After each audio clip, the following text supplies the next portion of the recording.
তোমার ঠিকানায় খোলা চিঠি। যে চোখে কুয়াশার শিশির বিন্দু দেখিতে পায়, আজ যেন মনে বড় বিষাদের ঝড়।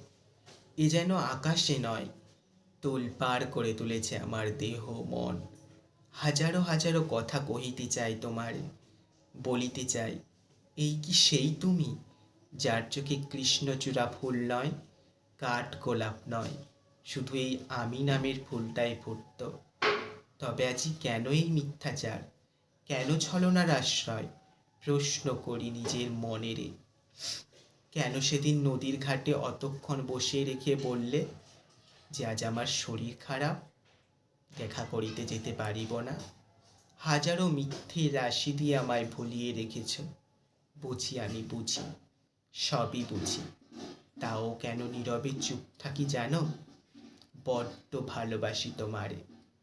তারপর তুমি একদিন কল দিয়ে বললে তুমি আমার উপর রাগ করেছো, এখন আমি একটু ব্যস্ত হয়ে পড়েছি গো।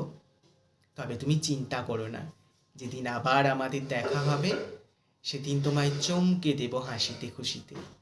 আমি বলি তা না, তুমিই তো আমার কাছে সব থেকে বড় চমক গো।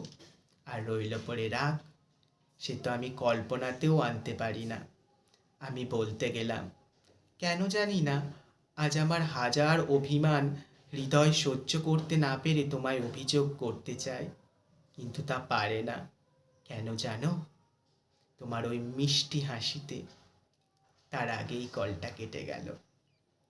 আমি লিখে রাখলাম আমার চিঠির পাতায়, কি বলতো, ভালোবাসায় অবহেলা নামক বস্তুটা উঠে দাঁড়ালে আর মিথ্যের ফুলঝুরিটা জ্বললে এমনিতেই বিশ্বাসের চারাগাছটা শুকনো হয়ে যায়। তবে তুমি কোনো ভেবো না, তুমি ভুলে গেলেও সারা জীবন আমার মনে গেঁথে থাকবে। তাই এক রাশ অভিযোগ নিয়ে বলছি, তুমি বরং আমায় ভুলেই যাও। আমি সাঁতার জানি না, তাই আমি মাঝ নদীতে নামছি তোমার হাত ধরে। তুমি আমায় ছেড়ে চলে এলে, আমি যে আজ ডুবতে বসেছি গো। আর আমাদের ভালোবাসা, সে তো অযত্নে মরতে বসেছে। তাই আমি বলি একরাশ অভিযোগ নিয়ে তুমি আমায় ভুলেই যাও।